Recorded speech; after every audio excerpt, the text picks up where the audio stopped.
বিসমিল্লাহির রহমানির রহিম। উপসর্গ বিষয়ে আলোচনা পর্বে আপনাদের সবাইকে স্বাগতম।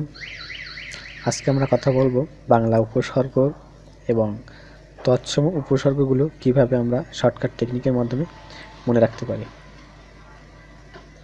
তো প্রথমে আমি একটু বলে নিই যে আ, সু, বি, নি এই চারটি উপসর্গ বাংলা উপসর্গতেও রয়েছে এবং তৎসম উপসর্গতেও রয়েছে।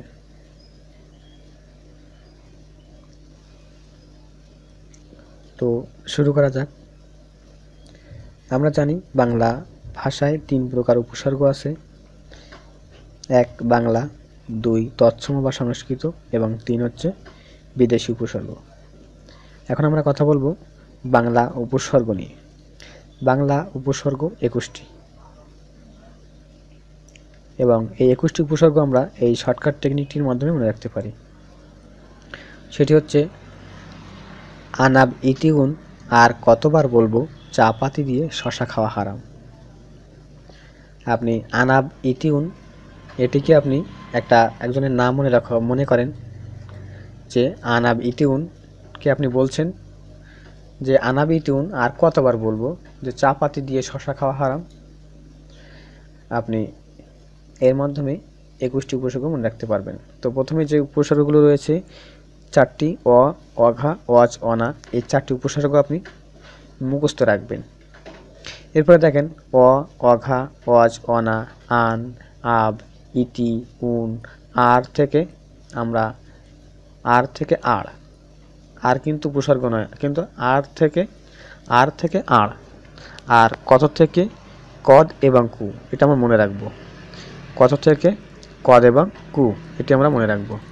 আর বার থেকে ভর, এই 3টাই মনে রাখলে হবে। আর থেকে আড় এবং কত থেকে কদ বা কু এবং বার থেকে ভর, এবং পাতি থেকে পাতি, দন্তুস্ব থেকে দন্তুস্ব রয়েছে এবং সা থেকে সা রয়েছে, হাও রয়েছে এবং রামও রয়েছে। তো বাংলা উপসর্গগুলো আমি একবার মুখে বলছি। অ, অঘা, অজ, অনা, আন, আন, আ, আর, আন, অনা, আব, ইতি, উন, কদ, কু, নি, পাতি, বি, ভর, রাম, স, সা, সু, হা। তো আপনি আপনার বই খুলে আপনি একটু দেখে নেবেন যে বাংলা উপসর্গগুলোর সাথে আমার এই শর্টকাট টেকনিকটি কতটা মিল রয়েছে। তো আপনি বাংলা উপসর্গগুলো মুখস্থ রাখতে পারলে সংস্কৃত বা তৎসম উপসর্গগুলো আপনি অবজেক্টিভ আকারের যদি কোনো কোশ্চেন আসে তাহলে আপনি সঠিকভাবে অ্যান্সার করতে পারবেন। তো দেখেন সংস্কৃত বা তৎসম উপসর্গ 20টি। তো আপনি এটা মনে রাখার জন্য কি করতে পারেন যে সংস্কৃত উপসর্গে পাতি বাদে, অর্থাৎ পাতি, এই যে পাতিটি রয়েছে বাংলা উপসর্গে, এইটি বাদে আর যদি প থাকে, প দেখেন যেমন প্র, পরা, অপ, পরি, পতি, অপি,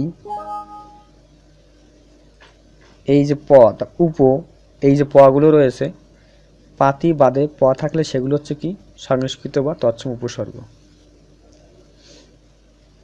এরপরে পাতি এবং ইতি বাদে যদি রস্যিকার থাকে, পাতি এবং ইতি, এই দুটি হচ্ছে বাংলা উপসর্গ। এই দুটি বাদে যদি কোনো রস্যিকার থাকে, যেমন নির,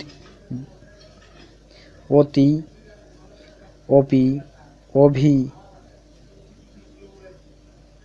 পরি, অধি, এ ধরনের রস্যিকা যদি থাকে তাহলে আপনি ভাববেন এইটা হচ্ছে সংস্কৃত বা তৎসম উপসর্গ। আর প্রথমে যে কথাটা বলছি আ, সু, বি, নি, এই 4টি উপসর্গ কিন্তু বাংলাতেও রয়েছে এবং তৎসম উপসর্গেও রয়েছে। তো আপনি এই উপরে শর্টকাট টেকনিকটি, বাংলা উপসর্গ শর্টকাট টেকনিকটি আপনি ব্যবহার করে অবশ্যই এই দুটি উপসর্গ মনে রাখতে পারেন।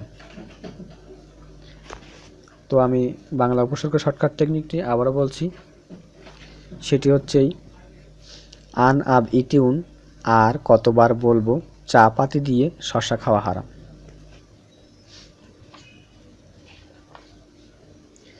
আর একটি উপসর্গ রয়েছে, সেটি হচ্ছে বিদেশি উপসর্গ। বিদেশি উপসর্গের মধ্যে রয়েছে ফার্সি উপসর্গ, আরবি উপসর্গ, ইংরেজি উপসর্গ, উর্দু এবং হিন্দি উপসর্গ। তো আপনি উপসর্গের প্রথম যে কথাগুলো রয়েছে, যেমন কার, দর, নানিম, ফি, বদ, বে, বর, বকম, এভাবে আপনি একটানা মুখস্থ